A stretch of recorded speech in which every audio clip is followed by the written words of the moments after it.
Announce হয় যে star থিয়েটারের নাম বদলে বিনোদিনী থিয়েটার হয়ে গেছে, আমাকে এখান থেকে বলতে হবে জয়দীপ দা কোথায় আছেন, প্লিজ প্লিজ প্লিজ একবার জয়দীপ দা তোমাকে আসতেই হবে। সব থেকে খুশি যদি হয়েছিল একটা মানুষ ছিল জয়দীপ দা, please you have to be here. উনি বলেছিলেন যে এইটা মানে such a big momentous thing for star theatre, for Bengal, for Kolkata, যে একটা ইতিহাস চেঞ্জ করা। সো প্লিজ দুটো লাইন যদি আপনি বলেন please, this is your day. আসার জন্য অনেক অনেক ধন্যবাদ। টিম বিনোদিনী, আমি যেদিনকে শোনার পর থেকে আমি বলেছি, একটাই রিকোয়েস্ট করেছিলাম যে যেহেতু এটা আমাদের কাছে একটা বড় প্রাপ্তি, একটা বড় প্রাইড, অবশ্যই আমাদের মাননীয় মুখ্যমন্ত্রীকে অনেক অনেক ধন্যবাদ তিনি এই নামকরণটা দেওয়ার জন্য। তবে আমি এটা দেব এন্টারটেনমেন্ট বা আমাদের অন্য প্রডিউসার যে আছে নেই বলে আমি প্রতীককে আমি বলতে পারছি না বলে রুক্মিণীকেই রিকোয়েস্ট করছি যে এখানে প্রিমিয়ার শোটাও যাতে এখানেই হয়। সুতরাং আমরা সেই হিসেবে থ্যাংক ইউ। সুতরাং তাহলে আমি প্রেস বন্ধুদেরও এখানে পাবো, আর আশা করছি এই হেরিটেজ প্রপার্টিটাকে আরো উচ্চমানে আমরা নিয়ে যেতে পারবো। এরকম সিনেমা ভবিষ্যতে আসতে থাকবে। অনেক অনেক ধন্যবাদ টিম বিনোদিনীকে, অনেক ধন্যবাদ আমার তরফে। আমরা আজকে অত্যন্ত আনন্দিত এবং কি বলবো আপ্লুত যে শুধুমাত্র বাংলা ছবিতে আমরা সুর করবার সুযোগ পেয়েছি রামদার জন্য এবং যারা আমাদের প্রডিউসার্স তাদের জন্য। শুধু তাই নয়, যে কাজটা করলাম সেই কাজটা এমন একজন আর্টিস্টকে সেলিব্রেট করা হলো, উদযাপন করা হলো, যে মানুষটা সত্যি একজন কালোজয়ী মানুষ এবং তার কথা, তার কীর্তির কথা আমাদের অনেক দিন ধরে জানা এবং সঠিক অর্থে বোঝার অপেক্ষা ছিল। আমরা অনেকেই জানতাম না। ইনফ্যাক্ট এই ছবিটা স্ক্রিপ্ট শোনার সময় এমন অনেক অনেক ঘটনা আমরা শুনলাম যেগুলো আজও আমাদেরকে এত ইন্সপায়ার করে। কারণ বিনোদিনী দাসী শুধুমাত্র একজন থিয়েটারের রিফর্মার ছিলেন তা নয়, তিনি অনেকগুলো ক্ষেত্রে পথিকৃৎ ছিলেন এবং সুর করার ক্ষেত্রে আমাদেরকে অ্যাবসলিউটলি যে লিবার্টি রামদা দিয়েছেন, যে it is a story telling. এবং রামকমল মুখোপাধ্যায় এত সুন্দরভাবে একটা স্টোরিকে ড্রামাটাইজ করেছেন এবং আমাদের আমাদের আমাদের কাজটা অনেক বেশি সুন্দর করবার মতো একটা সুযোগ করে দিয়েছেন। বিনোদিনীর একেবারে ছোট বয়স, পুঁটি 7-8 বছর বয়স থেকে একদম বৃদ্ধ বয়সের বিনোদিনী।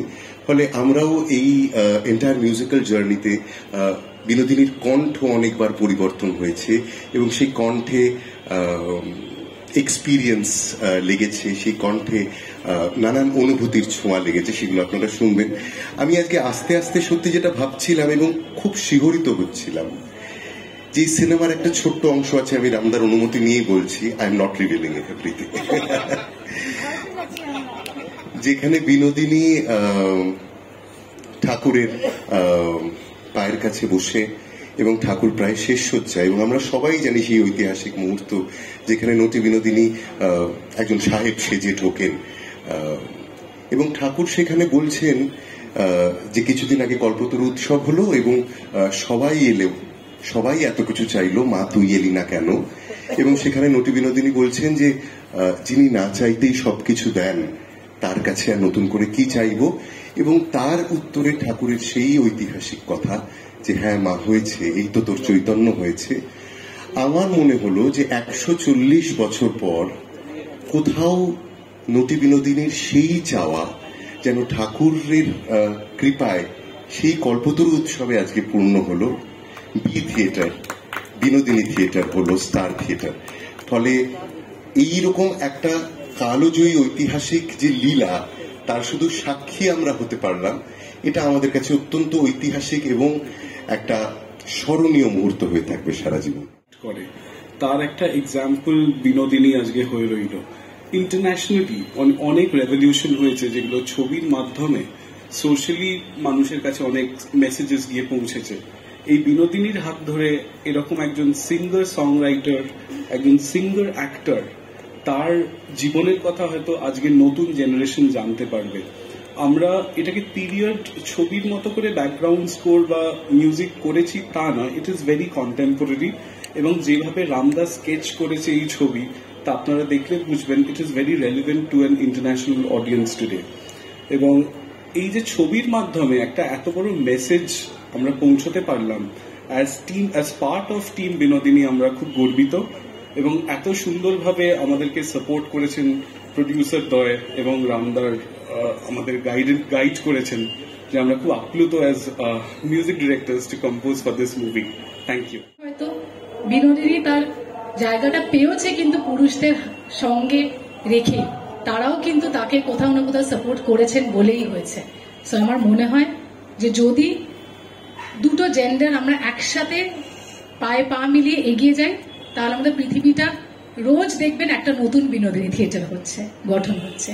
নাও over to you captain Ram Kamal Mukherjee, national award winner director Ram Kamal Mukherjee. নববর্ষের শুভেচ্ছা সবাইকে জানাই। আর হ্যাঁ, এটা আমার প্রথম পূর্ণ দৈর্ঘ্যের বাংলা ছবি কলকাতায়। তবে সব থেকে বেশি একটা কথা, যেটা ইনফরমেশন যেটা আমি দিতে চাই, যে আমার কাছে এটা খুব একটা পার্সোনাল ডে।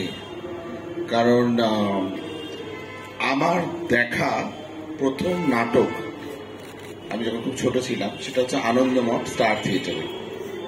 সুপ্রিয়া দেবী অভিনয় করেছিলেন। বাবার হাত ধরে স্টার থিয়েটারে এসে আমার প্রথম নাটক দেখা, আমার প্রথম বলতে পারো যে আর্ট অ্যান্ড কালচারের চেতনা যেটা, সেটা কিন্তু এইখানটা দাঁড়িয়ে বহু বছর আগে। সেইখান থেকে দাঁড়িয়ে আজকে স্টার থিয়েটারের নাম, বাবা তখন বলেছিলেন স্টার থিয়েটারের গল্পটা, আজকে স্টার থিয়েটার বিনোদিনী থিয়েটার। আর সেই গল্পটার স্রষ্টা হিসেবে হয়তো আমার নাম এখানে আছে। কিন্তু আমার মনে হয় যে আমি সবসময় এই যে আমরা টিম বিনোদিনী কেন বলছি, আমরা সত্যি টিম বিনোদিনীটাতে বিশ্বাস করি। আর এই সিনেমাটা না একা বানানো যেত না। কিছু সিনেমা আছে যেটা আপনার একার চেষ্টায় হয়ে যায়, কিছু প্রজেক্ট থাকে যেখানে সবার একটা কন্ট্রিবিউশন লাগে, কে কোন ডিপার্টমেন্টে কিভাবে কাজ করবে। সেইটা আমার এইখানে আমার মনে হয় যে for this particular film we are team. আর এই টিমটা যদি না হতো তাহলে আমরা করতে পারতাম না। ও ওর মতন চেষ্টা, আমি আমার মতন চেষ্টা, এরা এদের মতন চেষ্টা। এদের শুধু মিউজিক কম্পোজার বললে ভুল হবে। এদের আমাকে ইন্ট্রোডিউস করা আমারই টিমের একজন সৌমিত্র ভান্ডারী বলে, কখনো কাজ করেন, মিউজিক কম্পোজিশন করেন সিনেমায়, কিন্তু ফার্স্ট ব্রেক দেওয়া হয়েছে। কিন্তু আমি বলবো না যে তারা মিউজিক কম্পোজার, তারা মিউজিক রিসার্চার অলসো। এইরকম ধরনের কাজ করতে গেলে, যেটা রুক্মিণী বারবার বলছে, আমরা কিন্তু প্রচুর রিসার্চ করেছি, প্রচুর কাজ করেছি। ভুল ত্রুটি থাকতেই পারে, আপনারা সেটা আমাদের বলবেন, আমরা সেটা নিশ্চয়ই রেকটিফাই করার চেষ্টা করবো, বা আমরা সেটা নিশ্চয়ই মাথা পেতে নেব। কিন্তু এইটা একা তো করা যায় না, এরকম ধরনের ছবি। আর এত একটা সেন্টিমেন্টালি অ্যাটাচড স্টোরি, বাংলার প্রত্যেকটি মানুষের ঘরে ঘরে আমার কথা, প্রত্যেকটি মানুষের বাড়িতে রামকৃষ্ণের ছবি, মানে এমন একটা সাবজেক্ট যেটা সবার হৃদয় ছুঁয়ে যায়। আমরা পৌঁছতে পারবো দর্শকদের কাছে। বিনীত অনুরোধ, আপনারা ছবিটাকে সাপোর্ট করুন, মানুষের কাছে নিয়ে যান, আর রিকোয়েস্ট করুন তারা যেন এসে বিনোদিনী দাসীর কথাটা শুনি। আমার কথাটা আমাদের কথা হতে হবে, তাহলেই তার জয়। 140 বছর ধরে সে অপেক্ষা করেছিল, সে জাস্টিস পেয়েছে, কিন্তু এই জাস্টিসের গল্পটা আপনাদের ছড়িয়ে দিতে হবে। তো I will request media to support. And lastly, শেষ করার আগে, যখন আমি শুরু করেছিলাম না সিনেমাটা, মানে যখন ভেবেছিলাম যে করব, তখন ফোন করি রুক্মিণীকে, মজার কথা। অ্যাকচুয়ালি রুক্মিণীর সঙ্গে একটা হিন্দি ছবি করার কথা ছিল। আমরা খুব সিরিয়াস, আমাদের একটু লাইট ব্যাপারও আছে আমাদের জীবনে, we are not that serious people. তো হিন্দি ছবি করার কথা ছিল, কিন্তু তখন ও চ্যাম্পের পরে ছবিটা করছিল, ককটেল শুট করছিল বলে ডেট ইত্যাদি ইস্যু হয়, তো হয় না, হিন্দি ছবিটা করা হয় না। তারপরে আমাকে অনেকবার আপনারা কলকাতার মিডিয়া বহুবার জিজ্ঞেস করেছেন যে আপনি এত হিন্দি ছবি করেছেন, বাঙালি হয়ে বাংলা ছবি করেননি কেন? আমি সবসময় মনে করি যে সাবজেক্টটা তখনই, মানে ল্যাঙ্গুয়েজটা তখনই ডিসাইড হয় যখন আমি সাবজেক্টটাকে চুজ করি। বিনোদিনী এমন একটা সাবজেক্ট যেটা বাংলায় না করলে আমি দর্শকদের কাছে পৌঁছতে পারতাম না, ভাষা, কালচার সবকিছু মিলিয়ে। তো ফাইনালি যখন বিনোদিনী করবো ভাবলাম, তখন যখন ওকে ফোন করলাম বম্বে থেকে, ফোন করে বললাম রুক্মিণীকে যে রুক্মিণী আমি বিনোদিনী বানাতে চাই। ও বললো congratulation, very good, she is a friend, so obviously wonderful, Ram is like a beautiful thing and all that stuff. আমি বললাম আর বিনোদিনী হবে তুমি। তারপরে বাবার ফোনটা বোধহয় কেটে গেছে, কারণ ওদিক থেকে কিছু আসছে না। মানে you mean to say Binodini Das আমি বললাম হ্যাঁ তুমি।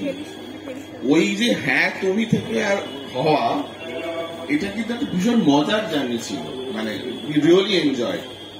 আর একটা কথা, অনেকে বলেছে কেন রুক্মিণী, মিডিয়া জিজ্ঞেস করেছে, সোশ্যাল মিডিয়া জিজ্ঞেস করেছে কেন রুক্মিণী, কেন রুক্মিণী, কেন রুক্মিণী। এই মহিলা বা এই অভিনেত্রী বিনা কোনো প্রশ্ন করে, বিনা কোনো দ্বিধায় প্রডিউসারকে কবে শুটিং হবে, আদৌ হবে কিনা, আমার পারিশ্রমিক কি, প্রফেশনাল কোয়েশ্চেন যেগুলো জিজ্ঞেস করতেই পারে, কিচ্ছু জিজ্ঞেস না করে রুক্মিণী নিজের মধ্যে বাঁচিয়ে রাখার যে আগুনটা, সেটা কটা অভিনেত্রীর মধ্যে আছে আমি জানতে চাই। তারপরে তো সে ফ্লোরে গেছে। তো আমার মনে হয় যে she was destined to be Binodini Dasi. অনেকে অনেকবার চেষ্টা করেছে বিনোদিনী দাসী বানানোর, কিন্তু যেটা ভাগ্যে যার থাকে তারই হয়। তো আমার মনে হয় যে I think she was born to be Binodini Dasi. Thank you team. আমার এখনো মনে আছে দেবের স্যাক্রিফাইস। দেব তখন বাঘাযতীন শুটিং করছে, শুটিং এর মধ্যখানে গ্রামে যেখানে নেটওয়ার্ক নেই, সেখান থেকে সে রোজ ফোন করে আমাকে জিজ্ঞেস করতো, are you happy, are you getting what you want, is there anything I can do more for you. কোন প্রডিউসার নিজের ছবির শুটিং এর মধ্যখানে এসে জিনিসটা করে। আমরা প্যারাডি শুট করছিলাম বাঘাযতীন আর Binodini. Best DOP of the industry Soumik Haldar has worked here. Soumik Haldar কাজ করেন, উনি ছবি এঁকেছেন, আপনারা দেখলেই বুঝতে পারবেন।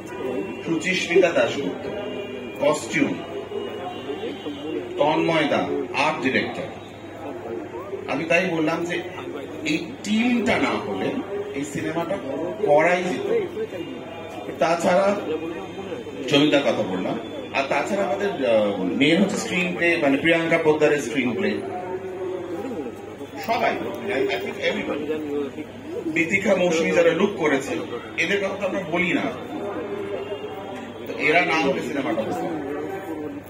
তো I would like to thank my entire team and wish you all a happy new year once again and hope that you all support the film. Thank you. Over to Binod. বলেছিল যে আপনি এটা বানাবেন না, এখানে চলবে না, মহিলা কেন্দ্রিক ছবি চলে না দাদা, বানিয়ে লাভ নেই, বানানো একটা সার্টেন বাজেটের মধ্যে বানানো, এই এত টাকা খরচা করবেন না, হিন্দিতে বানানো। তখন আমি বললাম যে আমাকে কেউ বানাতে দিচ্ছে না।